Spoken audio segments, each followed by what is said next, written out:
Good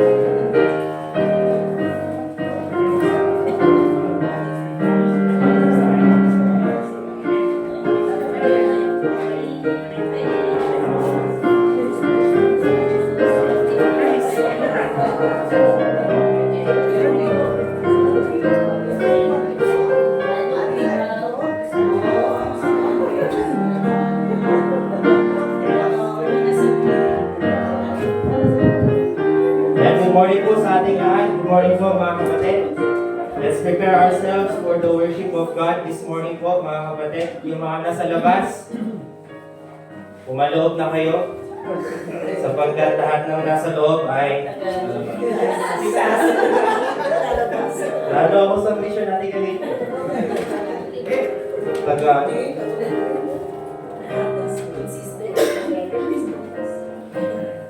Sige po, tayo po ay pumaloob na, pumarito, pumakit.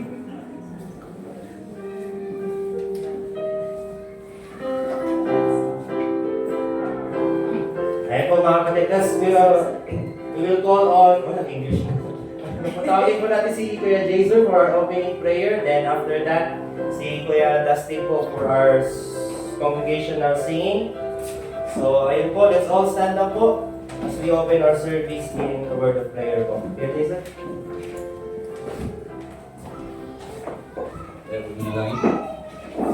Pagkilala ng Diyos sa lahat ng Panginoon sa oposito at salamat sa pagkataon na mag-usin ang dalayan po namin palayan servisyo sa mga dito at dalayan ko po sa tuloy na kumilos sa mga awitan at mga sa servisyo namin po mga salita ay kayo po siya namin magiging nakatuloy. Dalayan sa Jesus.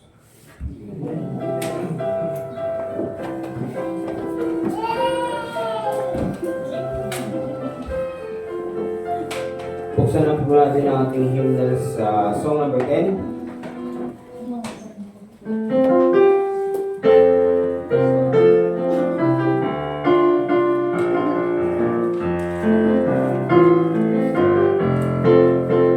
Song number 10, Near the Cross. Let's sing it on the first now. Jesus, keep me near the cross. There a precious fountain, free to all, a healing stream flows from Calvary's mountain. In the cross, be my glory ever. Still my raptured soul shall find rest beyond the river.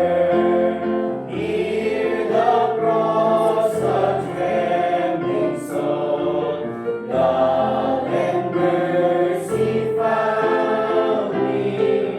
There the bright and morning star sheds its beams around me.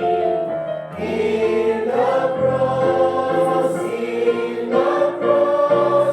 be my glory ever. Still my raptured soul shall find rest beyond the river. Near the cross, the Lamb of God, with His sins before me, help me walk from day to day, with shadows o'er me. In the cross, be my glory ever. Still my raptured soul shall find rest beyond the river. Near the cross, I'll watch and wait, hoping just in ever.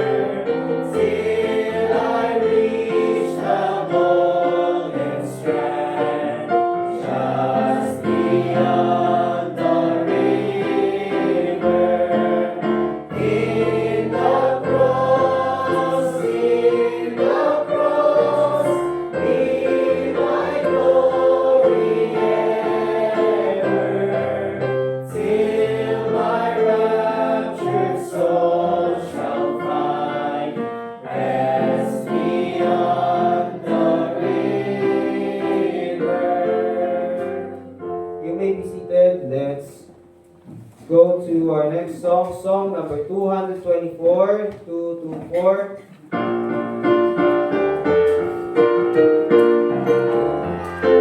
Song number 224, there shall be showers of blessing. Let's sing it on the first now.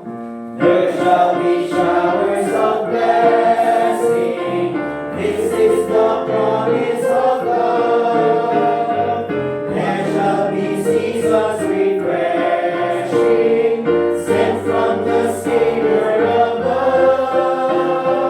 Showers of blessing, showers of blessing we need. Mercy drops from the star falling, but for the showers we plead. There shall be showers of blessing, precious reviving again, over the hills and the valleys, sound of abundance of rain. Showers of blessing, showers of blessing we need.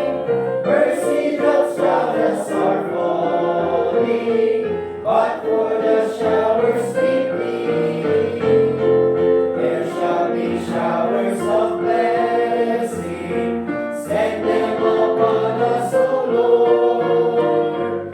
Grant to us now a refreshing, come and now honor thy word. Showers of blessing, showers of blessing we need. Mercy drops from the star falling, but for the showers we plead. There shall be showers of blessing, oh that today they might fall. Now us to God we're confessing, now us on Jesus we call. Showers of blessing, showers of blessing we need. Mercy drops from the star falling, but for the showers we plead.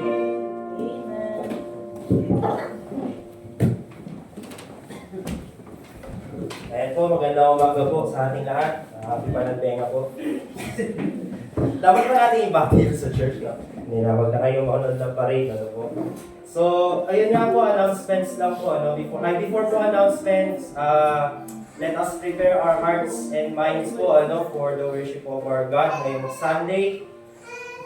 Then, ayun nga po, announcements po. Una po sa announcement natin, wala po si Pastor T na sa main church po. Gaya po nasabi niya kanina, may sakit daw si Pastor Randy. Ano po. So, pinagpala po yung ating congregation sapagkat meron pong natatawag na preacher anytime. Ano po. Hindi po, so ayun po, no? So tayo po ay magpasalamat sa Panginoon sapagkat yan nga po, meron tayong mga ngaral, mga ngaral po na ano, nagtuturo talaga ng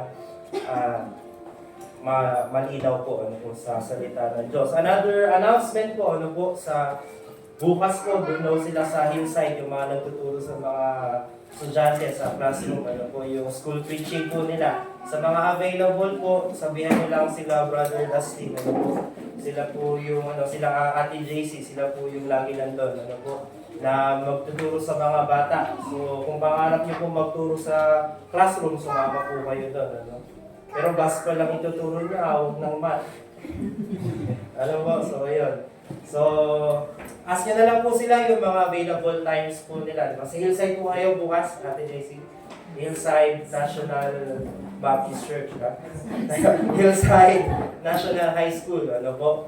So, ayun. So, let us welcome also yung first time visitor natin. Uy, kapatid. Ano po? Darwin Lee, C. D. Guzman. Yan. Pwede tumayo, bro. Ayan. Ayan. Hindi po ako nagkakamali. Kaibigan ni Daniela. Ano po? So, di Guzman din kasi ako, kaya kapatid. Ano ba, gwapo kami dalawa, mga kapatid? Di Guzman eh. Ano po? Parang walang nag-aim. Parang doubtful kayo doon ah. Ano po? So, ayan. So, galing po siya sa San Carlos City, Pangasinan. On? On. Mali ba yun? Joke na mga Off. Ayan po. So, ano po? So, ayun. So, let us welcome him later on. Ano po? Let's have fellowship with him later on sa mga kapatiran po natin. Ano po? I-feel natin na welcome ang bawat isa sa simbahan natin, sa iglesia natin. Ano po? Kukunti na nga lang tayo, hindi pa tayo nagbabatian. Di ba po? Ano na lang yung ano doon? Parang, ano ba naman yan? Kukunti na nga tayo doon. Wala man lang bumabati. Ano po? So, ganun po yan. Ano? Okay na sa malalaking church, naiintindihan natin yun. Kanya-kanya na silang grupo doon eh. Di ba po? Pero sana hindi makita yan sa church natin. Ano po? Na we should feel welcome sa bawat isa. Ano po? As the Bible says. Ano po? Pag-aaralan natin yan mamaya. So, let's continue on. Ano po? So, isa pa pong awitin. After that, Bible reading po tayo. So, Kuya Dustin, one more song po.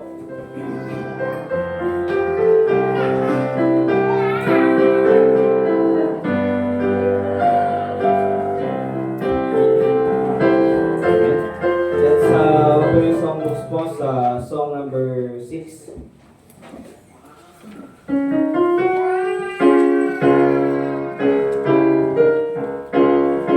Song number 6, Beneath the Cross of Jesus.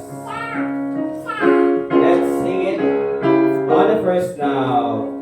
Beneath the cross of Jesus. Take 2. Alam mo, bago ba sa atin to? O, ako muna sa first verse ha. Sige, ako muna. Okay? So, let me sing on first. Beneath the cross of Jesus, I fain would take my stand.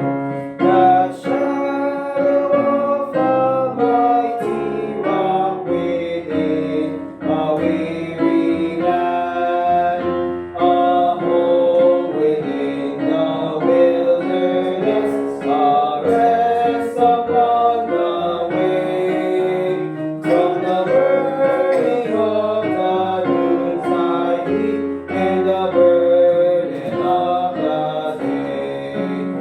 Okay, let's sing again on the first. Sing it all together now. Beneath the cross of Jesus, I fain would take my stand. The shadow of the mighty rock within a weary land, a home within the wilderness, a rest upon the way from the burning of the noontide heat and the burden of the day. Upon the cross of Jesus, my life at times can see the very dying form of one who suffered there for me. And from a sin and heart with tears to wonders I confess, the wonders of His glorious love and my own worthlessness. I take across thy shadow for my abiding grace. I ask for other sunshine and the sunshine of His grace. Content to let the world go by, to know no gain or loss. My sinful self, my only shame, my glory on the cross. Amen po. Ay, may nakalimutan po pala tayo. May first time visitor pa po ba tayo? Nakarating na ba sila dati? Okay, ako pala yung first time. Wala kasi lagi, kaya ganyan. Alam mo, so tayo po tumayo. Let's read our Bible. Ano po? In, saan yung gusto? Second John hanggang 3rd John. Ano po? Second epistle of John, 3rd John. Kunti na naman po yung verses na yan, so bali na sa ano na yan. 27 verses, basahin na po natin lahat. So towards the end of your Bible, 2nd John, tsaka 3rd John, ano po? 2nd John, 3rd John, Jude, tsaka Revelation. Ano po? So si Amen, pag nandiyan na po kayo. Amen. Amen. Ano po, basahin ko na lang po ng tuloy-tuloy. Ano po, sabay niyo na lang po sa pamamagitan ng iyong mga mata. Ano po, kasi basahin po natin itong dalawang book na to. Which is 37 verses lang naman. Ano po? So, second epistle of John, verse 1. The elder unto the elect lady and her children, whom I love in the truth, and not I only, but also all they that have known the truth. For the truth's sake, which dwelleth in us, and shall be with us forever. Grace be with you, mercy and peace from God the Father and from the Lord Jesus Christ, the Son of the Father, in truth and love. I rejoice greatly that I found of thy children walking in truth, as we have received a commandment from the Father. And now I beseech thee, lady, not as though I wrote a new commandment unto thee, but that which we had from the beginning, that we love one another. And this is love, that we walk after his commandments. This is the commandment, that as ye have heard from the beginning, ye should walk in it. For many deceivers are entered into the world, who confess not that Jesus Christ is come in the flesh. This is a deceiver and an antichrist. Look to yourselves, that we lose not those things which we have wrought, but that we receive a full reward. Whosoever transgresseth and abideth not in the doctrine of Christ hath not God. He that abideth in the doctrine of Christ, he hath both the Father and the Son. If there come any unto you, and bring not this doctrine, receive him not into your house, neither bid him Godspeed. For he that biddeth him Godspeed is partaker of his evil deeds. Having many things to write unto you, I would not write with paper and ink, but I trust to come unto you and speak face to face, and our joy may be full. The children of thy elect sister greet thee. Amen. Third epistle of John, the elder unto the well-beloved Gaius, whom I love in the truth. Beloved, I wish above all things that thou mayest prosper and be in health, even as thy soul prospereth. For I rejoice greatly when the brethren came and testified of the truth that is in thee, even as thou walkest in the truth. I have no greater joy than to hear that my children walk in truth. Beloved, thou doest faithfully whatsoever thou doest to the brethren and to strangers, which have borne witness of thy charity before the church, whom if thou bring forward on their journey after a godly sort, thou shalt do well. Because that for his name's sake, they went forth taking nothing of the Gentiles. Verse 8, we therefore ought to receive such, that we might be fellow helpers to the truth. I wrote unto the church, but Diotrephes, who loveth the preeminence among them, receiveth us not. Wherefore, if I come, I will remember his deeds which he doeth, prating against us with malicious words. And not content therewith, neither doth he himself receive the brethren, and forbiddeth them that would, and casteth them out of the church. Beloved, follow not that which is evil, but that which is good. He that doeth good is of God, but he that doeth evil hath not seen God.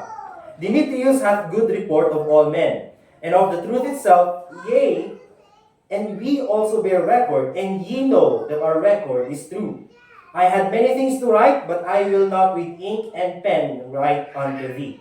But I trust I shall shortly see thee,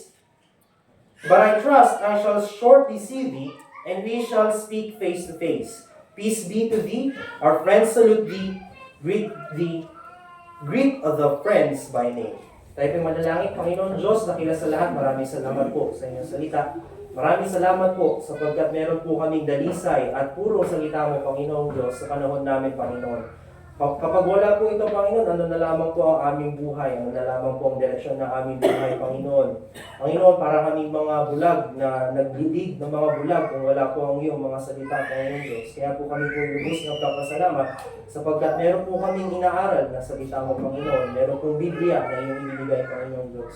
Panginoon, sa oras na ito, Panginoon, buksan niyo nga po ang aming puso't isipan Nawa po ang banal na Espiritu ang siyang mangusap sa amin, sa bawat isa sa amin. Lalo-lalo na po sa inyong tagapagsalita ngayon, nawa po mga katotohanan lamang ang may turo at mamutawi sa aking bibig, Panginoon Diyos. Panginoon, patawarin niyo po kami sa aming mga kasalanan, Lord God. And as we worship you by preaching, O Lord God, nawa po ikaw po may taas at may puri, Panginoon. Huwag niyo po tingnan ang aming mga kasalanan. Huwag niyo po naman tingnan ang aming mga kapalaluan. Nawa po ikaw po ang may taas at mapuri, Panginoon Diyos.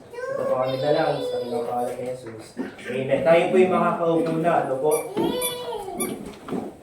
So, pag nagpa-Bible reading tayo, lagi ko naaalala yung first ministry ni Lord Jesus Christ, yung sa Luke, yung unang eksena niya nung 30 years old na siya. Pumunta daw siya sa synagogue, tapos binuksan niya yung scroll. Binuksan niya yung scroll, binasa niya yung part dun sa scriptures, dun sa book of Isaiah. Tapos yung binasa niya, yung prophecy tungkol din mismo sa kanya.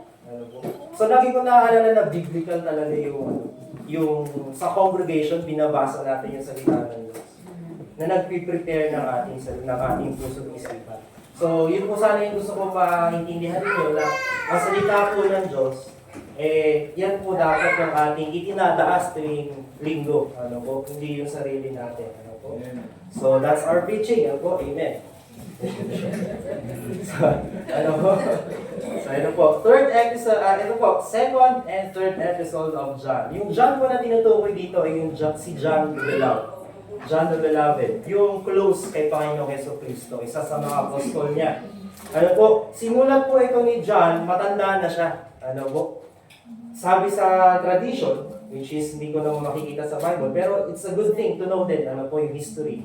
Sabi nila na si John daw dito at this time, siya daw ay, siya yung parang overseer ng mga church doon sa Asia Minor. Kaya kung maalala niyo doon sa Revelation, di ba? Yung Revelation, sinulat niya unto the 7 churches which are in Asia, di ba?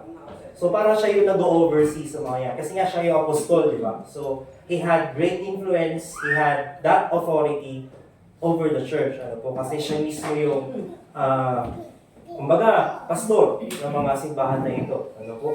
So, ang pag-aaralan po natin ngayon, mga kapatid, yun dun sa verse 8, sa 3 John, verse 8, sabi doon, fellow helpers to the truth. Fellow helpers to the truth. Sa isang simbahan po, mga kapatid, alam po natin yung tinuturo dun ni Paul, dun sa Corinthians, di ba, na ang church ay parang katawan. Na para daw siyang katawan na isang tao na many members, pero isa ang layunin. Ano ba yung katawan mo, di ba? Ikaw mismo. Yung kamay mo, merong role. Yung mata mo, may sariling role. Di ba? Yung bibig mo, may sariling role. Yung tenga mo, may sariling role. May kanya-kanyang tungkulin yan. Ganon din po sa isang iglesia, sa isang simbahan. Hindi ka narito upang makinig lang. Hindi ka narito upang makatanggap lang ng salita ng Diyos. Narito ka, tinawag ka ng Panginoon para kasama ng mga miyembro sa simbahan ay lumago at maggawa. Mag-minister ang bawat isa sa bawat isa. Kasi po mga kapatid, ganito yan. Nung umalis ang Panginoong Jesucristo, ang sabi niya, ibibigay ko ang banal na Espiritu sa inyo as your guide. Di ba po? Tama, nandiyan ang banal na Espiritu. And, kanina sinabi yon sa simbahan. Di ba po? Kanina niya binigay ang banal na Espiritu sa atin. Para nasa gayon, magkaisa tayo sa katotohanan na ipapaalala sa atin ng banal na Espiritu. Kaya ngayon title ng sermon natin, di ba? Fellow helpers to the truth. Ano yung truth na yan, Kuya RJ? Gaya na sabi sa Bible, sa John, di ba? Doon sa Book of John, sa Gospel of John, sabi ng Panginoon, I am the way, the truth, and the life. No man cometh unto the Father except by me. Di ba? Ano sabi ng Panginoon? Wala daw ibang katotohanan, kundi siya. Siya daw yung katotohanan eh. Di ba po? Hindi po yan metaphorical, mga kapatid. Siya mismo yun. Kaya nga sabi sa Bible, God incarnate, di ba? The Word of God became flesh. Yung salita ng Diyos, yung katotohanan, di ba? Kaya nga sabi ng Panginoon Kristo, di ba? Pakadalisayin mo sila ng iyong salita. Di ba po? ang iyong salita ay katotohanan, di ba? Sanctify them with thy truth, thy word is truth. Tama ba yung na-quote ko? Yun ang sabi ng Panginoon. Ibig sabihin, yung salita ng Diyos Ama, nagkatawang tao. Ibig sabihin, nung sinabi ni Kristo na I am the way, the truth, and the life, hindi yun metaphorical. Siya mismo yun. Di ba po? Siya po mismo yung incarnate Word of God, incarnate truth of God. Di ba po? Kaya nga pag sinabi nating fellow helpers to the truth, we can say fellow helpers with Christ. Fellow helpers to the Lord Jesus Christ. Di ba po? So tayo mga kapatid, we are fellow helpers to the Lord Jesus Christ. We are fellow helpers para ipangaral natin yung mga katotohanan na ipinangaral din ng ating Panginoon sa Kristo. Kaya nga kung nabasa natin doon sa 2 John, di ba po? So, i-explain natin dito sa sermon, sa lesson natin ngayon mga kapatid. What does fellow helpers mean? Ano po? Ano yung ibig sabihin natin, Kuya RJ? At ano yung motive para matawag ka na fellow helpers to the truth? Isipin po natin ito, tanungin ko po kayo mga kapatid. Am I a fellow helper to the truth? Ako ba ay isang kasama sa paggawa ng naaayon sa katotohanan? Ako ba ay nasa simbahan na ito upang maging kagamit-gamit ng naaayon sa katotohanan ng salita ng Diyos? Yun ang tanong natin ngayon. Yun yung question na dapat nating masagot at the end of this lesson. Ano po? Aba, may pa-test ka pa, Kuya RJ. So, ganun po. So, gets, mga kapatid? So, tignan natin. Ano yung motive? Ano yung tamang motibo para ikaw ay matawag na fellow helpers to the truth? Ano yung tamang motibo, Kuya RJ, para masabi na ikaw ay mature as a Christian, mature as a member of the church, ano po? Na hindi ka lang pampagulo. Na hindi ka lang, alam niyo po mga kapatid, yun naman na katotohanan di ba? Yun naman talaga yung katotohanan sa isang simbahan. Merong bagong ligtas, di ba? Baby, cute kasi bagong ligtas. Uy, cute naman, bagong ligtas. Diba? Hindi mo naman talaga literal na ginagano.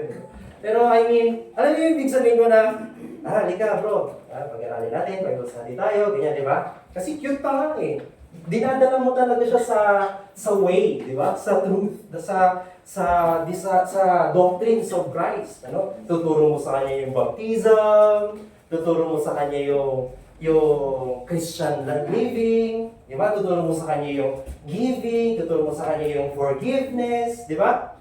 Pero pag yung mga tao doon sa simbahan, 10 taon na, 5 taon na, 8 taon na sa simbahan, hindi pa rin marunong magpatawad, alam mo yung itsura mo sa kanya? Ang panahon to. 10 taon na sa simbahan, ganyan pa rin ang ugali. Di mo masasabihin sa kanya. Ano kung mga kapatid? Yun na yung katotohanan, ano? Na nare-realize natin, ma-realize natin mga kapatid na ganun talaga. Lalo na sa mga matatandang simbahan, hindi ko sabihin malalaking simbahan, yung mga ganun talaga. We cannot avoid that. Ano po? Pero, kaya nga tayo may preaching kaya nga tayo may pag-aaral na salita ng Diyos, para sa sarili natin, i-apply natin ito at hindi na tayo maging katulad nila. Gets? Amen. Diba po? So, ay okay lang ako maging ganito kasi siya ganun din. Hindi. Ang standard natin, salita ng Diyos. Hindi yung kapat-katabi mo, di ba? Kaya tayo may salita ng Diyos, kaya ito, sinulat ni John para magkaroon din ng standard doon sa church at their time. And I believe na ang Panginoon sa Kristo, ang Panginoon Diyos, nilagay yung 2 John and 3 John para magkaroon din tayo ng example today.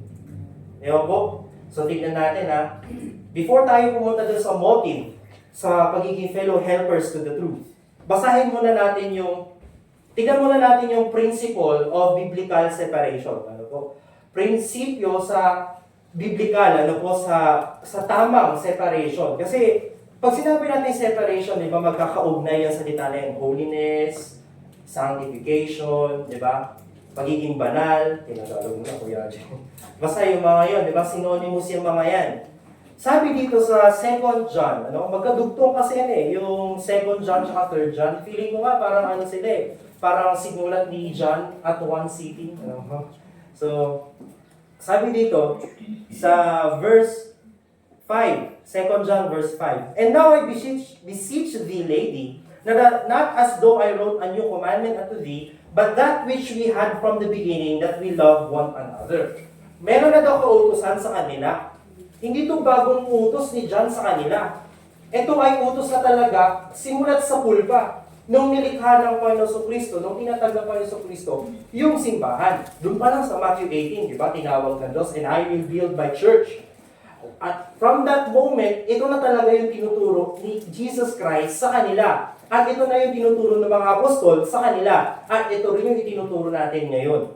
That we love one another. Di ba po, ang sabi pa nga dun sa gospel, di ba? Sabi ng Panginoon Kristo, and ang mundo makikilala kayo na disipulo ko kayo kung minamahal niyo ang bawat isa. Paano ka daw makikilala ng sanlibutan kung iniibig mo ang iyong kapwa mananampalataya? Tama mo ba? Yun na yung utos ng Diyos, simulat sa pulpa. Verse 6, and this is love, that we walk after His commandments. Ano sabi ng Panginoon Kristo? If you love me, keep my commandments. So, hindi bago yung turo ni John. Ano po? Ito ay turo ni Yesu Kristo simulat sa pulpa. Nung tinatag ng Diyos ang kanyang iglesia, ang kanyang simbahan. That as ye have heard from the beginning, you should walk in it, for many deceivers are entered into the world. Ano yung utos na sinasabi ni John dito? Tayo daw ay lumakad doon sa narinig niyong kautusan, doon sa katotohanan, doon sa pag-ibig. Ano po? Bakit? Bakit kailangan natin na manatili doon sa katotohanan na tinuturo ni John at ng Panginoon Kristo sa simbahan? Bakit? Ito, sinagot niya. For, sapagkat, many deceivers, maraming manloloko ang pumasok sa mundo. Ano po? Kasama lang dyan ng politiko. Maraming manloloko ang mga pumasok sa mundo. Sino yung mga manloloko na yan? Sabi, who confess not that Jesus Christ is come in the flesh. Marami po nagtuturo ngayon na ang Panginoong Kristo daw ay tao lang. Pero ano yung sinasabi dito sa Bible? Is come in the flesh. Siya daw ay nagkatawang tao. Kung tao lang si Kristo, paano siya nagkatawang tao? Nagets ba yun? Parang ano? Nagets ba natin yun? Kung si Kristo ay tao lang, bakit mo pa siya bibigyan ng katawang tao? Tao na siya. Gets? Ang ipinapatungkol dito ay yung incarnation ni Lord Jesus Christ. Yung pagkakaroon ng katawang tao ni Jesus Christ. Yun yung tinuturo dito. Yun yung primary doctrine of Christ. Na si Yesu Kristo, anak ng Diyos, ay nagkatawang tao. Ano po?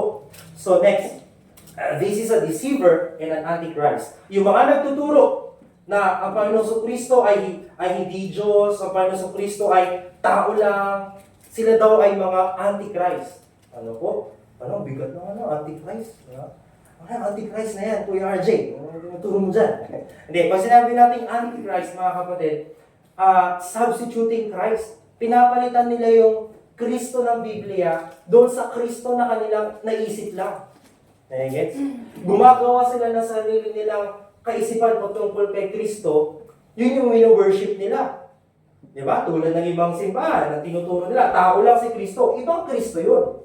Yun yung sinasabi sa Galatians chapter 5 na another Jesus. Diba? Bakit siya tinawag na another Jesus? Jesus yung tawag nila, pero yung pagkakakilala nila, hindi naaayon sa katotohanan, hindi naaayon sa salita ng Diyos. They will deny the deity of the Lord Jesus Christ. Once na dininay mo yun, ibang Kristo na yung sinasamba mo. Diba po? Kaya sila tinawag ni John na deceiver, manloloko. Di ba hindi ka makakapagloko na isang tao kapag pure na kasinungalingan lang. Di ba pag gusto mo manloko ng tao, o ba, kalam-lalam mo Kuya RJ yung manloko. Pag gusto mo manloko na isang tao, hahaluan mo yan ng konting katotohanan. Di ba? Pag nagsisinungaling tayo, hinahaluan mo yan ng konting katotohanan, di ba? Bakit? Para ka panipaniwala. Tignan, di ba? Ganon din po ang ginagawa ko ng Kristo. Merong mga parts na tama yung tinuturo nila. Tama naman na tao si Kristo. Pero hinahaluan nila, hindi siya Diyos yung gagawin sila. Kaya sila tinawag na manloloko. Look to yourselves that we lose not those things which we have wrought, but that we receive a full reward. Verse 9, sabi, whosoever transgresseth and abideth not in the doctrine of Christ. Ano yung doctrine of Christ na yan? Yung teaching na Jesus Christ is come in the flesh, that the Lord Jesus Christ is fully human and fully divine. Ano sabi ng Bible? He that abideth not in the doctrine of Christ hath not God. Wala sa kanila ang Diyos. Pero kung sa Kanya na nag-a-abide, Tagalog ng abide, ano? Alagets nyo naman yun, di ba? Nag-a-abide yung doctrine ni Kristo, sabi, meron daw sa Kanya ang Ama at ang Anak. Ito yung warning ni John. Ito yung warning ni John. Verse 10. If there come any unto you, and bring not this doctrine, ye receive him not into your house, neither bid him Godspeed. Anong pinapatungkol ni John dito? Ito po ay biblical command, clear biblical command, na tayo, mga mananampalataya, na tayo na mayroong katotohanan, na tayo na mayroong nag-a-abide sa atin yung doctrine of Christ. Ibig sabihin, ikaw na tunay na Kristiyano, ang sabi ni John, huwag mong sasabihan ng God bless yung mga taong nagtuturo ng mali. Gets? Sabi dito, huwag mo rin silang papapasukin sa iyong bahay. Receive him not into your house. Alam niyo, nagkamali na ako dito dati. Nung mga bago pa lang ako mananampalataya, ang yabang-yabang ko. Ano? Sige, i-preach ko yung gospel. Tuturo ko sa mga yan. Sige, papasukin natin. Kasi doon sa barangay namin, merong umiikot-ikot na mga Jehovah's False Witnesses. Ano?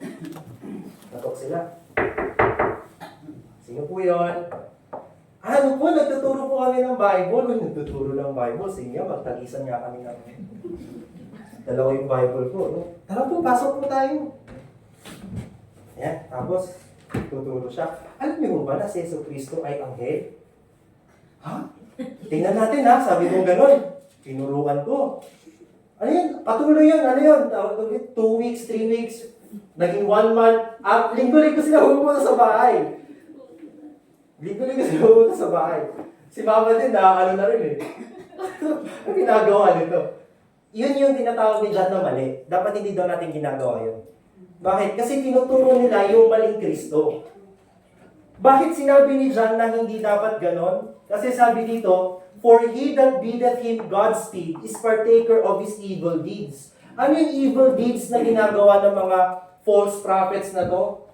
Nagdadala sila ng tao sa impyerno, mga kapatid. Kasi maling Kristo yung tinuturo nila eh. Kung maling Kristo yung pinapanapalatayanan mo, saan ka pupunta? Di ba? Gets ba natin? Amen. Ngayon, kung marami po kasi mga kapatid, don't get me wrong mga kapatid, hindi lahat ng Jehovah's, hindi lahat ng miyembro nila ay masasamang tao. Ano po, marami rin sa kanila na bulag sa katotohanan, na marami rin sa kanila na brainwash, di ba po? Sabihin natin gano'n. Marami sa kanila ang hindi talaga nakapag-aral ng tama, na nakalakhan na nila, kaya yun yung kanila paniniwala. Pero hindi naman sila yung tao na aware sila na mali yung tinuturo nila. Yung mga false prophets kasi na tinutukoy dito mga kapatid, sila yung mga tao na aware sila na mali yung tinuturo nila. They are possessed by devils, sabi sa Bible. Yun yung mga false teachers. Akala, hindi kayo magtataka na si Apostol si Apostol Kibuloy na possessed ng devil. Alayin mo lang, una sabi niya, ako yung apostol ni Kristo. Tapos sumunod, ako na ang anak ng Diyos. Tapos sumunod, ako na ang Almighty. Kaso lang pa nung aware siya doon, mga kapatid. Yun talaga yung manloloko. Pero yung mga naloko, yun ang dapat natin inaakay sa katotohanan. Nagigets ba natin mga kapatid? So yun yung utos ni John, ano? Yung mga manloloko na yan, do not bid them Godspeed. Sabi nila, huwag niyo sabihin na God bless. Di ba po? Hindi, Kuya RJ, gusto natin silang ma-share ng gospel. Hindi po na sila ma-share ng gospel because they have, they have rejected the truth. Di ba po? Ayaw na nila yan eh. Kaya nga mali na yung tinuturo nila eh. They deliberately teach wrong doctrines. Bakit? Kasi they deliberately reject the truth of God. Ganun po yun, mga kapatid. bear with me, ano po mga kapatid, iisa-isahin natin to para maintindihan natin yung pinaka-lesson natin. Nasusunod pa po ba natin? Pag hindi na, tapusin na natin. So that, ano lang po natin, ano po? So, isa-isahin lang natin to mga kapatid. Ayun, nasabi ni John doon sa kanya second episode. Ngayon naman, ano yung motive, bakit na sinabi ni John na huwag mo silang i-bless yung mga false prophet na yan? Bakit mo kailangan i-separate yung sarili mo sa mga manluloko na yan? Because of the truth. Ano po? Bigyan ko po kayo ng illustration. Napakasimpleng illustration lang, ano po mga kapatid. Isasama mo ba yung maruming pinggan mo sa malinis mong pinggan? Pag sinama mo yun, iakampas ng mama ko yung upuan sa'yo. Nangyari yan sa amin mga kapatid. Tinatago namin, ayaw namin maghugas eh. No? Sinasama dun sa drawer, di ba? Yung dati yung drawer na may ganun-ganun pala, ano? Ang tawag dun? Eureka? Ano ba yan? Basta yung ganun. Tatago, tapos mamaya, nandyan na siya. Bubuksan niyang ganyan. Bakit pumasebo? Bakit? Kasi nga, kalokohan yun, di ba? Kalokohan na isama mo yung marumi doon sa malinis. Ganun din po mga kapatid. If you are bidding them Godspeed, ikaw na sa'yo yung katotohanan, tapos, kinukonsinti mo sila? Di ba? Yun yung biblical separation na tinatawag natin, mga kapatid. Mga manloloko yan eh. Layuan natin. Manloloko na ka, lalapitan mo po. Di ba po? Kaya kapag narinig mo na yung doctrines of grace, layuan mo na yan. Nagtuturo na yan ng reform ako. Reform Baptist. Reform Baptist. No? Hindi na natin pupuntahan yan. Sa Sunday school na yan. Alam mo? So, yung mga kapatid, nakakalungkot. Kasi mga young people mismo, yung mga nabibiktima. Lalo na yung mga ladies. Kaya po, gwapo kasi itong si Reformed preacher eh. Ano? Yung mga Baptist preacher kasi, yung mga biblical preacher, katulad lang ni Kuya Arvin, kaya pumupunta sila sa Reformed Baptist kasi gwapo. Matalino tignan. Nakakurbata. Wala akong pabiling kurbata, mga kapatid. So, nagigets ba natin, mga kapatid? Ngayon, next. Ano yung motive? Bakit kailangan natin i-separate yung sarili natin sa kanila? Because of truth. And because we love one another. Kung mahal mo yung kapatiran mo, mga kapatid, ilulugmok mo ba siya sa mga manloloko? Ilulugmok mo ba? Itutulak mo ba yung mga kapatiran mo kung iniibig mo siya doon sa mga tao na nanloloko? Hindi, di ba? Kaya nga ilalayo mo sila, ilalayo mo yung pamilya mo doon sa mga manloloko na yan. Bakit? Because you love them. Di ba po? Kung ang pag-ibig ay hinahayaan mo sila doon sa mga maling turo na yan, hindi yun pag-ibig, mga kapatid. Nagigets ba natin? Hindi yun pag-ibig. Kaya nga ang pag-ibig is also synonymous to separation. Kaya nga sabi sa Bible, I hate every false way. You cannot truly love without hating false way. Hindi sa panahon natin ngayon na love everybody. Worldly philosophy po yan, mga kapatid. We should hate yung false way na yan. Diba po? Gusto ko sana sabihin yung anak ni Lea sa loob na din, ano? Yung sinabi niya. Pero wag na. Mahala na kayo. May discernment na kayo doon. Ano po? Sapagkat may pag-ibig kayo. Sa inyong mga anak at sa iyong mga future generations. Kung iniibig mo sila, bakit mo sila kakayaan na i-mutilate yung kanilang katawan? Gets? That's why, yun yung biblical separation. Actually, sa 1 Corinthians chapter 5, sinasabi din ni Paul na dapat i-separate. Punta nga tayo doon, mga kapatid. 1 Corinthians chapter 5. Bear with me, ano po mga kapatid, wala na itong points, dire-diretso lang ito. Ano po? Para lang maintindihan natin itong fellow helpers to the truth. 1 Corinthians chapter 5. Sabi dyan, sabi ni Paul, verse 11. 1 Corinthians chapter 5, verse 11. But now I have written unto you not to keep company.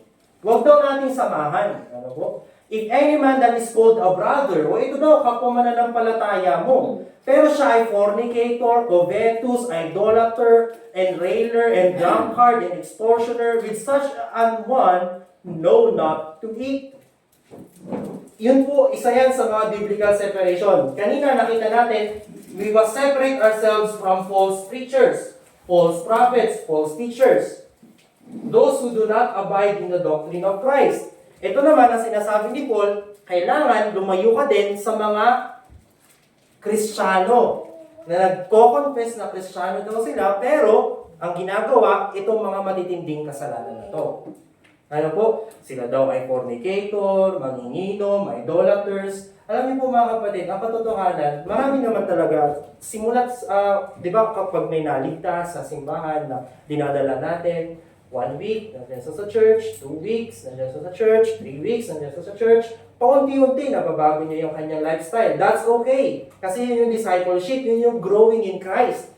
Di ba po? Pero kapag meron yung mga Kristiyano na matagal na sa simbahan, matagal na tinuturuan ng tama, ayaw pa rin makinig, manginginom pa din. Yun na yung mga taong lalayuan natin. Kasi they are rejecting the teaching of Christ eh. Di ba po, example, manginginom yung isang tatay. Pero matagal na tinuturuan na mali yan. Huwag na liyan, huwag mo nang gawin. Pero pasaway eh, gustong-gusto niya pa rin eh. Yun yung mga klase ng tao na sinasabi ni Apostol Pablo, nalayuan nyo. Do not have company with them, not to keep company, sabi ni Paul. Bakit? Kasi nga, mahal mo yung kapatiran mo eh. Mahal mo yung kapwa Kristiyano mo. Di ba po? Bakit mo ilalapit yung isang tao na manginginom dun sa anak mo?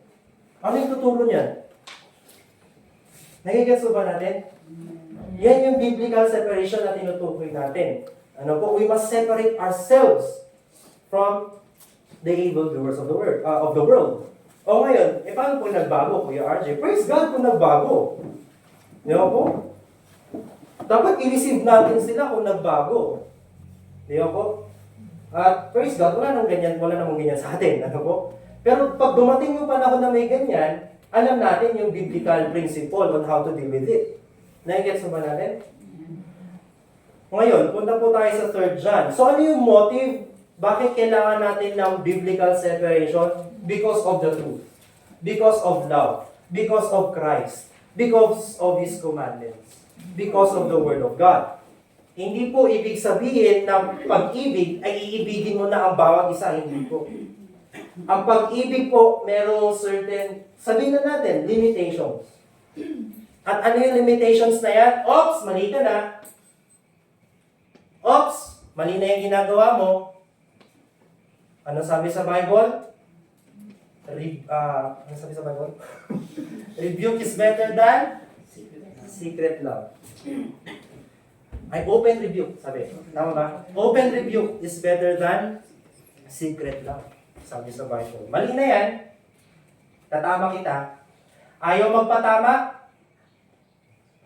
Pasensya na. Ayaw mo magpatuto eh. Di ba po? Nagigets ba natin? That's biblical separation. Ngayon naman, punta tayo sa positive sign, positive thought. Sabi dito sa 3rd episode of John. Ano yung motive? Ulitin natin na. Ano yung motive? Because of love, truth, and the doctrine of Christ. Mahal ko yung kapatiran ko. Ano yung utos sa atin? That we love one another. Sabi nga sa Bible, sa Philippians chapter 2, verse 4, look not every man on his own things, but every man also on the things of others. Sabi sa Ephesians chapter 5, verse 2, and walk in love, as Christ also hath loved us, and hath given Himself for us an offering and a sacrifice to God for a sweet-smelling savor. Anong sabi ng Biblia? Tayo daw ay lumakad sa pag-ibig sapagkat si Kristo ay inibig tayo. Paano tayo inibig ni Kristo? Kanyang ibinigay ang kanyang sarili doon sa Kalbaryo ng krus na tayo ay maligtas. Ganun na lamang yung pag-ibig ng Diyos sa sanlibutan at kanyang ibinigay ang kanyang buktong na anak, ang sino manampalataya sa kanya ay maliligtas. Hindi na maliligtas, magkakaroon pa ng buhay na walang hanggan, ang sabi ng Biblia. Ganun din ho dapat ang ating pag-ibig. Ano po? A sacrificial love, selfless love, and forgiving love. Ngayon, yun yung primary motive para matawag tayong fellow helpers in truth. Explain pa natin yan para mas maintindihan natin. Ano po mga kapatid? Nakakasunod pa?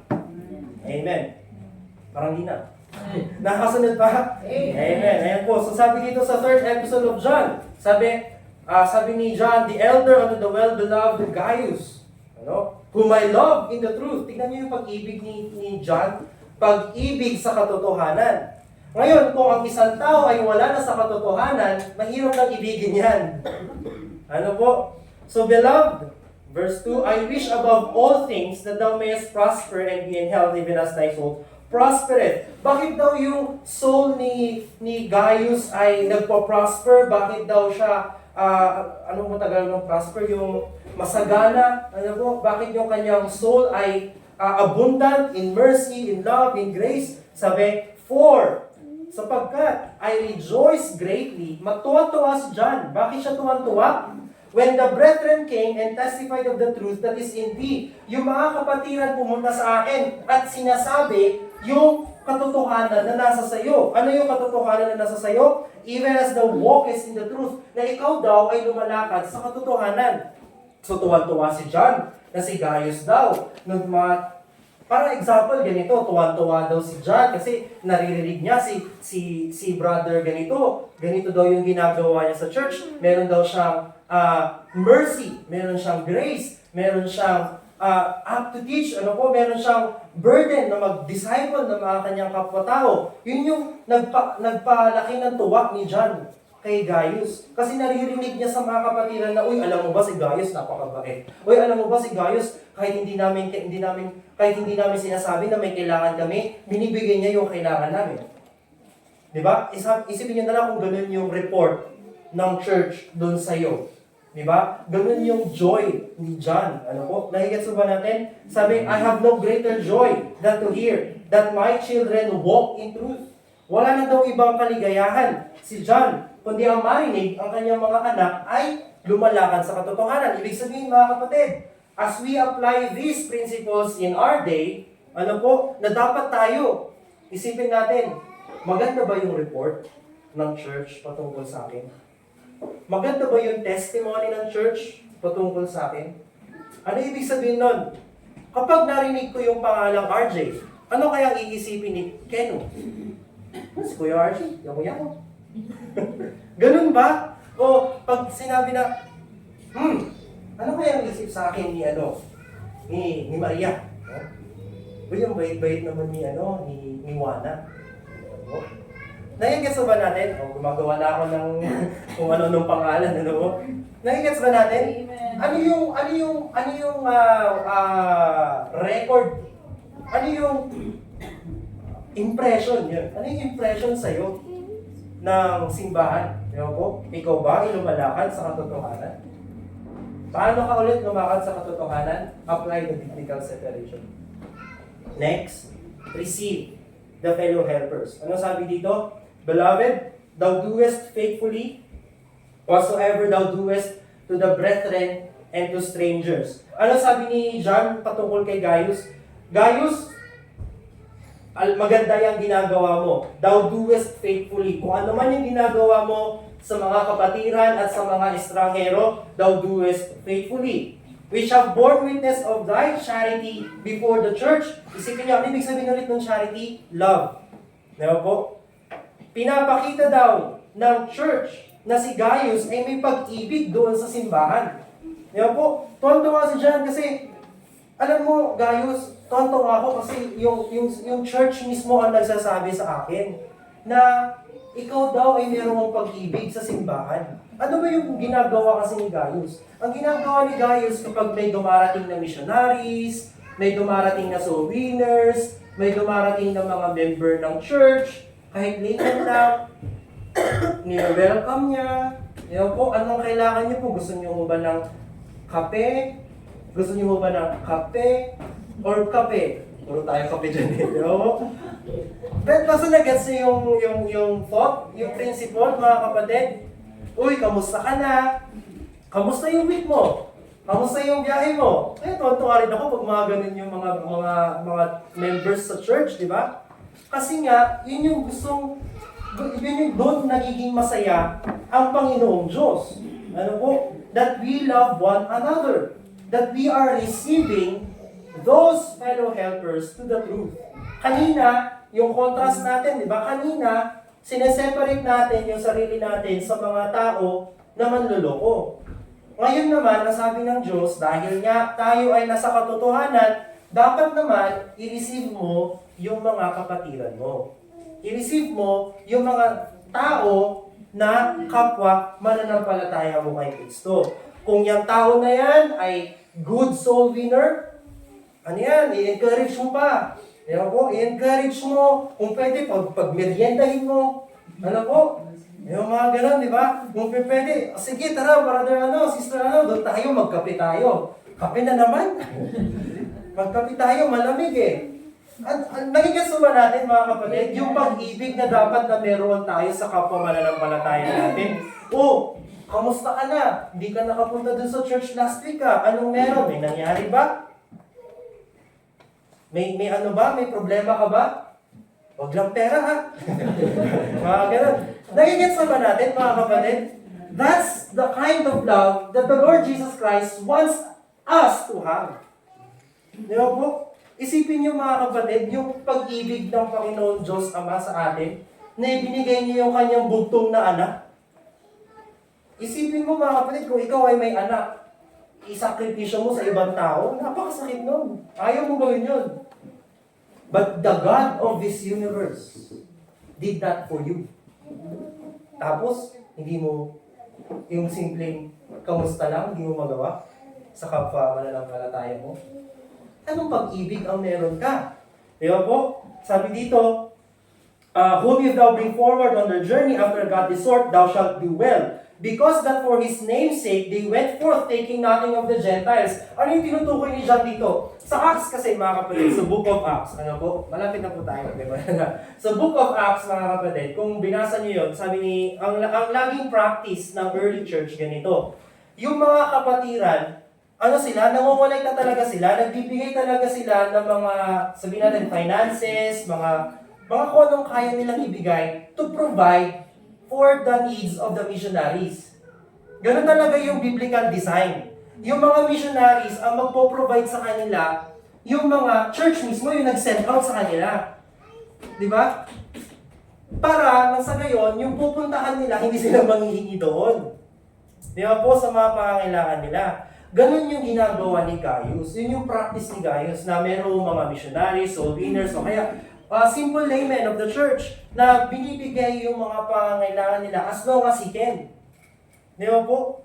Yun yung sinasabi dito na because that for His name's sake, they went forth. Lumalabas sila, nagsusumingin sila, nag-mission sila, taking nothing of the Gentiles. Wala daw silang kinukuha doon sa mga mini-minister nila doon sa labas.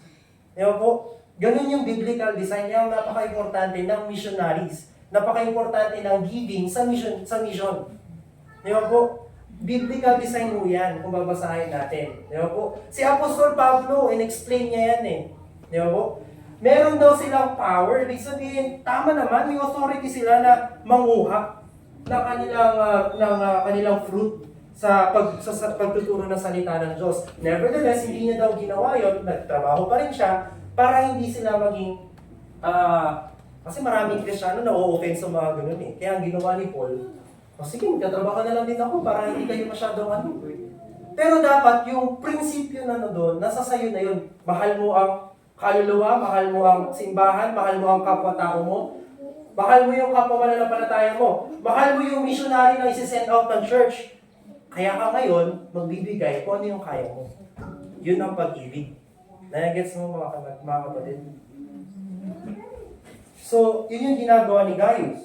Verse 8, we therefore ought to receive such, ano po, that we might be fellow helpers to the truth. Nandun na. Nagets na natin? That we might be fellow helpers to the truth. How can we be fellow helpers to the truth? When we are receiving such men. Ano yung such men na yon? Yung mga katulad ni Gaius, yung mga kamiyembro natin, di ba po? Na hindi lang tayo pumupunta sa church na, tapos kinabukasan, wala na. Nagkita kayo sa daan, wala na. Nagigets ba natin? Pero yun, huwag kayo mag-judge. Baka mamaya hindi niya kasi dala yung salamin kaya hindi kayo nakita. Ano? Kumustahin mo kapag nakita mo na siya. Uy! Diba? Nagigits ba natin? That's how we should love as a church. Di ba po? Yun yung example dito sa books ni John, sa epistles ni John. Ano po? Ito. Pero tingnan natin yung kabaliktaran nito. Ano yung motive ulit para magkaroon tayo, para matawag na sarili natin na fellow helpers the truth? Yung pag-ibig ni Kristo. Ano po? Yung katotohanan ni Kristo. Yung utos ng Panginoong Hesukristo. Anong utos ng Panginoong Hesukristo? That ye love one another. And how would you love one another? In truth. Sa katotohanan lagi, mga kapatid.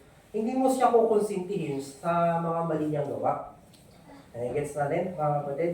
Pero, kukonsintihin mo siya sa mga tama nilang ginagawa.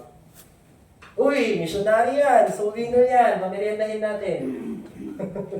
Hindi ko naman sinasabing na laging gano'n.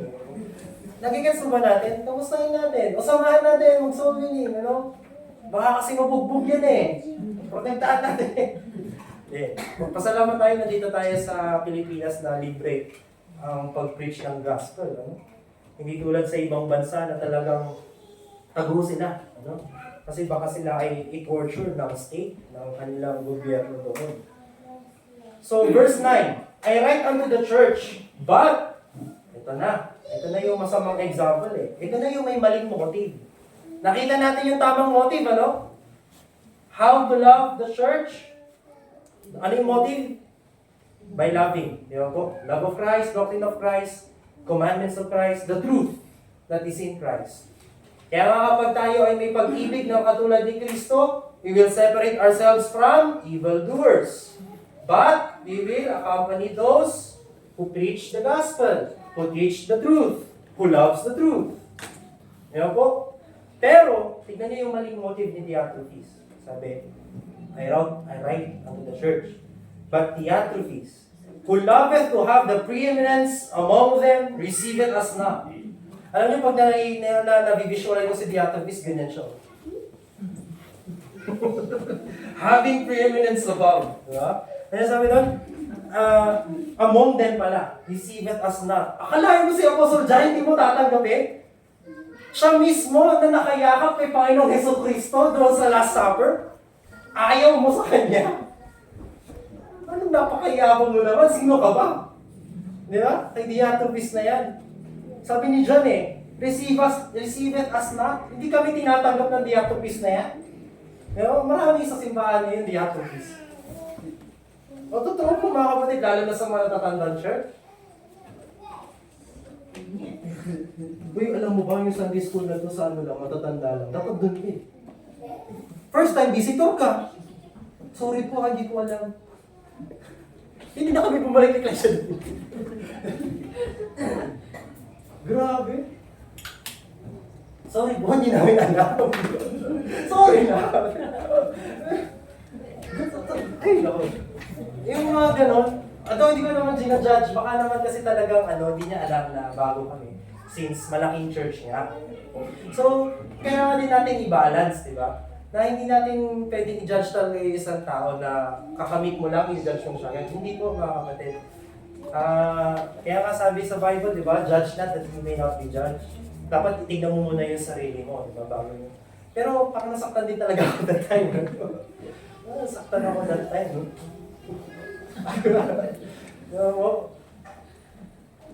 Diba? Diba kami?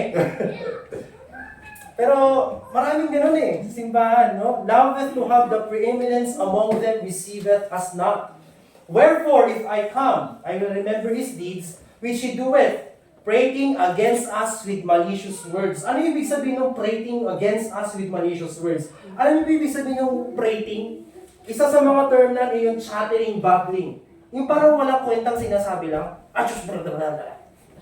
yung ganon na prating, yung kung ano yung sinasabi lang, ano lang, masupulan lang yung isang tao.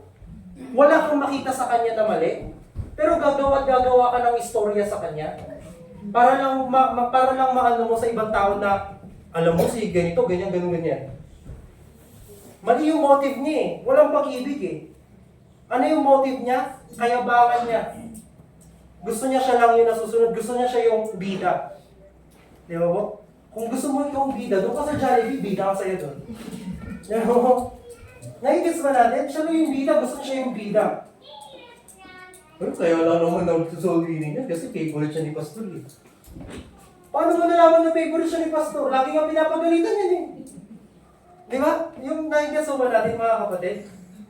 Gumagawa siya ng kwento, prating against us with malicious words. Akalain mo si Apostol John, gagawan mo ng kwento? Apostol yan ni Kristo. Si John mismo na nakakita doon sa trono ng langit, nakakita ng end times. Di ba? Siya nagsulat ng Revelation eh. Gagawan mo ng masamang kwento? Kaya lang naman yan ginawa yung Revelation kasi favorite siya ni Kristo. May mga ganong Kristiyano, ewan ko ba? Pasalamat tayo mga kapatid, walang ganito, wala naman ganon sa atin, ano?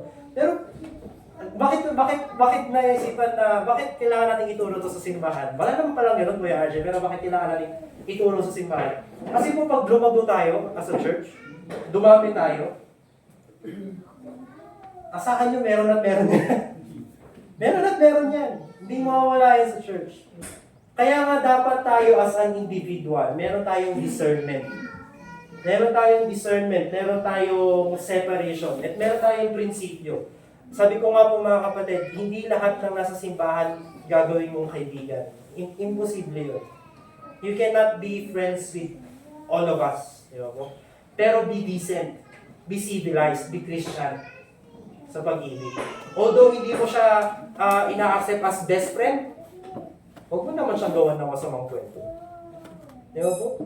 Kahit hindi mo siya tinuturing na close friend, huwag mo naman siyang sisiraan sa ibang tao. Di ba po? Usually sa mga young people to eh. Di ba po? Mga young people to usually. Doon sa pinanggalingan ng church, gano'n. Di ba po? Nag-aagawan ng crush. Ang babaw na rason, di ba? Mababaw na rason, bakit? Iba yung kanilang motive. Anong motive nila? To have the preeminence. Ako lang yung wapo dito. Di ba po? Kaya lang naman yung pinag-preach ni Pastor ko, si anak siya ni Pastor eh. Nagigets ba natin mga kapatid? We should have this discernment na, ay, minahala ko ng Diyos. Dapat mahalin ko rin yung kapatiran ko. Hindi naman ako mas mahalaga sa kanya eh. Hindi rin naman siya mas mahalaga sa akin. Pantay-pantay naman yung pag-ibig na na ibinigay sa akin ng Diyos. Kung ang Diyos ay namatay para sa akin, ganoon din sa'yo, namatay din siya para sa kapatiran mo. Kaya nga, the question is, mga kapatid, am I a fellow helpers to the truth? O katulad daw ako ni Diotrephes? Who loveth to have the preeminence among them. Ganyan no, pagpasok sa church. No? Alam mo ba, laki ng kinita namin sa ano? Ayaw mo na yan si ano? Mga ganun na ano. Yun yung pinaka-ayaw ko sa isang simbahan. Yung taong ganun, mahirap pakisamahan niya. Diba po? Pero, kaya nga nasabi ko po mga kapatid, we are always teaching the Word of God. Nang sa gayon, matutunan niya na mali pala yung kanyang ginagawa. At kapag dumating yung oras na mali pala yung kanyang ginagawa, sana magbago. At kapag nagbago, that's the time we should receive Him also. Di ba po? Sabi nga sa Bible, di ba? Receive Him as a publican, sabi ng Panginoon sa Kristo. Ano ibig sabihin nun? Ulitin niyo turo niyo ulit yung principles of the gospel. Principles of the Word of God sa Kanya. Nagigets ba natin?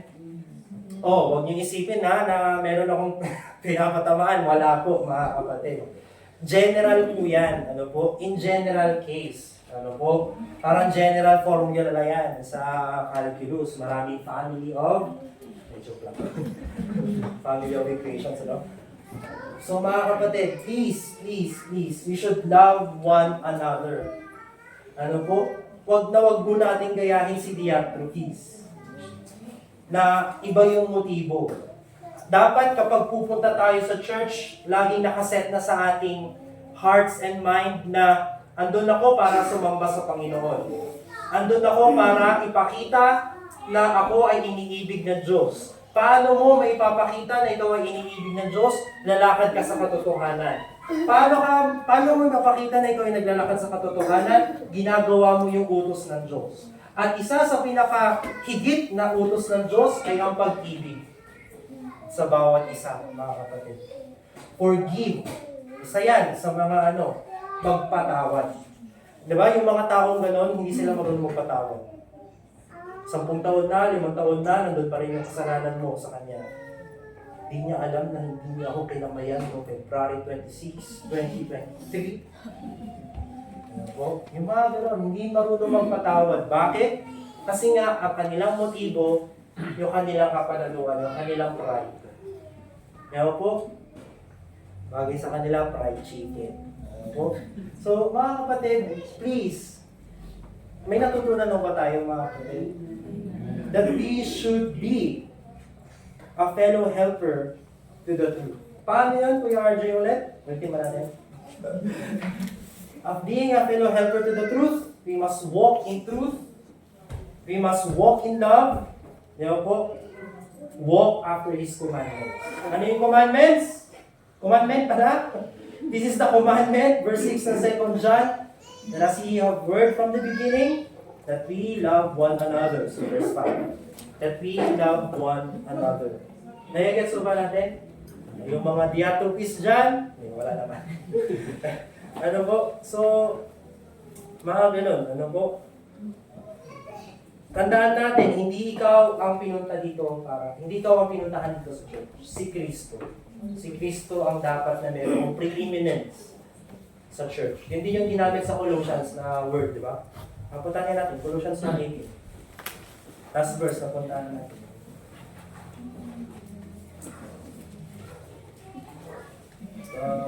Saan niya ba yung Colossians? Sa Bible. Colossians 1:18, sabi po dito mga kapatid, And He is the head of the body, the Lord Jesus Christ, the church, who is the beginning, the firstborn from the dead, that in all things He might have the preeminence. Kung gusto mo ng preeminence, mga kapatid, sa church, dapat maging ka muna? Firstborn from the dead. Kaya mo ba maging firstborn from the dead? Hindi. Si Kristo lang ang na-resurrect and to live again. Yun ang ibig sabihin ng firstborn from the dead. The resurrection of the Lord Jesus Christ, He resurrected from the dead and never to die again. Ano po?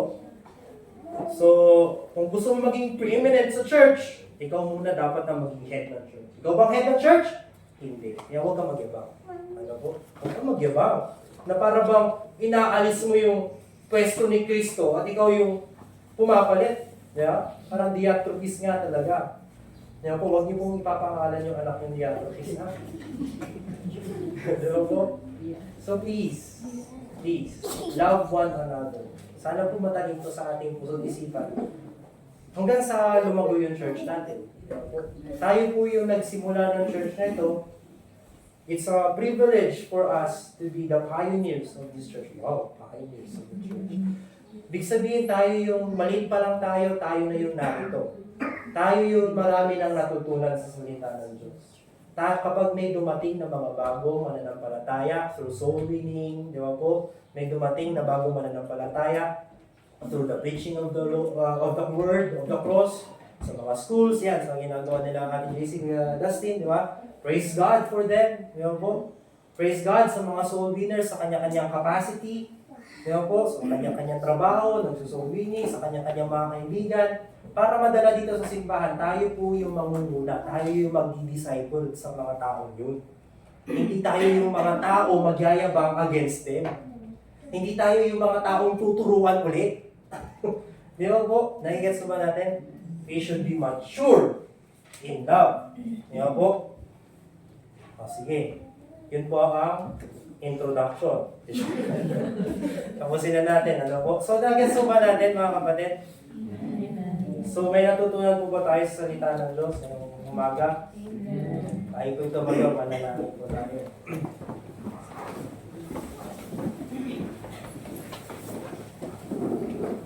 Panginoong Diyos, takina sa lahat, maraming salamat po sa inyong salita. Maraming salamat po sa gabay At sa pag-ibig mo, Panginoong Diyos, na kailangan po namin sundin, na kailangan po namin i-emulate sa aming buhay, nagayahin po, Panginoon, sapagkat ang goal mo po sa amin, Panginoon, ang layunin mo po sa amin ay maging katulad ni Kristo, na kung saan, Panginoon, ang pag-ibig ni Kristo ay makita sa aming buhay, Panginoon Diyos. Panginoon, patawarin niyo po kami sa aming mga kasalanan, patawarin niyo po kami sa aming mga pride, patawarin niyo po kami sa aming mga kahabugan, Panginoon Diyos, sapagkat kami po ay tao lamang, tawa po ay from this day forward, O Lord God, may isip po namin na ang tamang motibo pala ng pagsisimba, ang tamang motibo pala ng pagiging member ng church, ang tamang motibo pala ng pagiging mananampalataya ay ang pag-ibig, Panginoon. At ang pag-ibig na ito ay may pakita sa mga kapwa mananampalataya ng Diyos. Panginoon, nawa po, meron pong naitanim sa aming puso't isipan at makabalik po kami sa susunod na araw, sa susunod na panambahan po namin, Panginoon Diyos. At mga kapatid, tayo po ay may pagkakataon na manalangin po sa harapan o manalangin po tayo sa kanya-kanyang maupuan. Kung gustong nakalood, okay lang po yan. Kung gusto niyo po dito sa harapan, okay lang po yan. We will give you time to pray and we will give you time to ponder upon these things, mga kapatid. Ano po? Let us pray na ipanalangin po natin na tayo po ay maging kagamit-gamit din. To be a fellow helper to the truth, mga kapatid.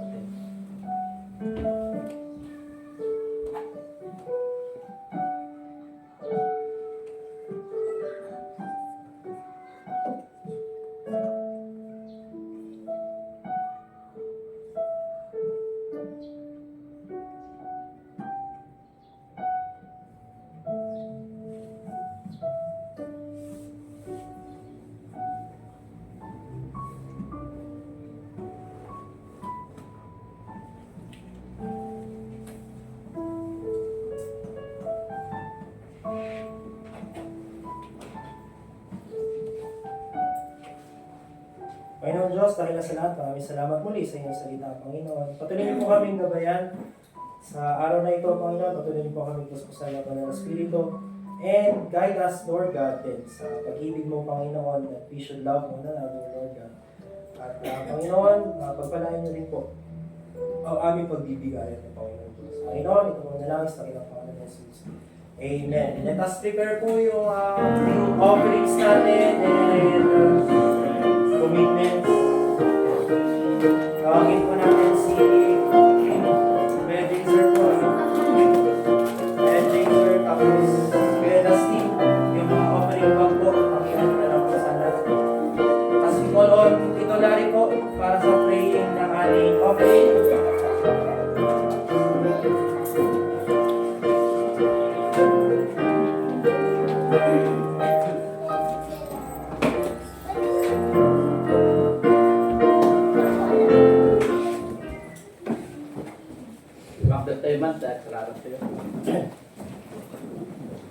Thank you, Diyos Ama, dagiti sa ng kami nagagan. Thank you, ti kayat mo, tinaimpag mo kada kami.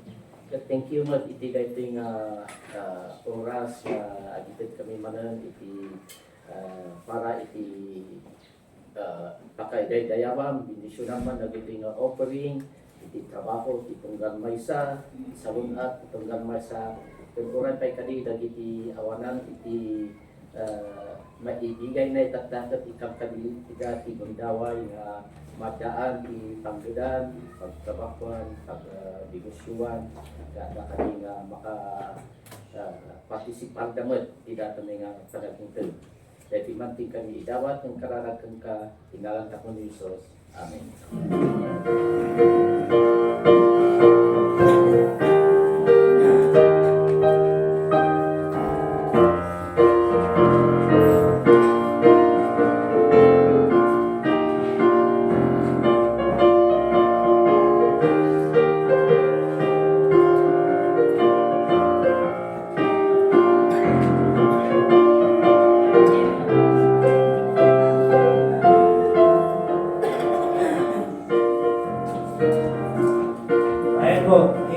If you're happy, then hope. Ayan po, so may natutunan po tayo sa salita ng Diyos, mga kapatid. Amen. As tayo po'y patuloy na manalangin din para sa mga kapwa natin na mananampalataya na wala ngayon. Po. So, tayo po ito ngayon mga kapatid as we sing our last song. Tawagin po natin si Kuya Dustin for our last song. Then after that, closing prayer po natin si Tito Hector. Ano po? Then after this, let's have fellowship. Wala tayong lunch mga kapatid. So ayun po. So Kuya Dustin, last song.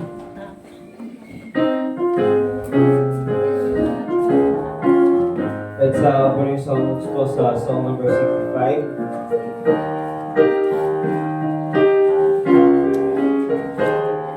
Song number 65. I have a hope prepared, the saints abide, let's sing it on first now. I have a hope prepared where the saints abide, just over in the glory land. And I long to be by my Savior's side, just over in the glory land.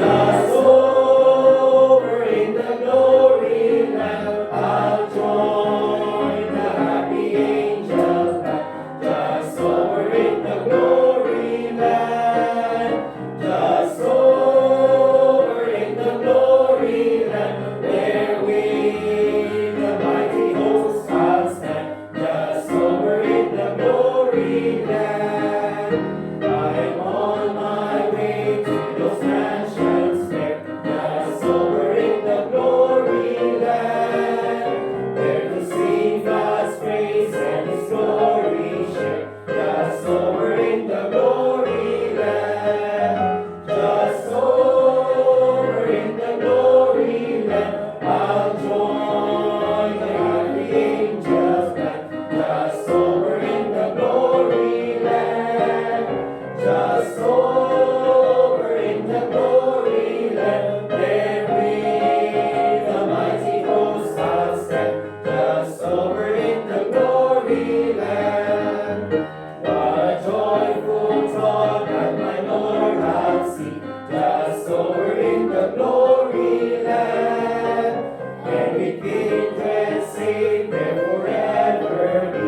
Just over in the glory land, just over in the glory land, I'll join the happy angels band. Just over in the glory land, just over in the glory land, there with the mighty hosts I'll stand. Just over in the glory land, with the blood washed from I will shout and sing. Just over in the glory land, God will stand us to Christ the Lord and King. Just over in the glory land, just over in the glory land, I'll join the happy angels band. Just over in the glory land, just over in the glory land, there with the mighty hosts I'll stand. Just over in the glory land. Amen.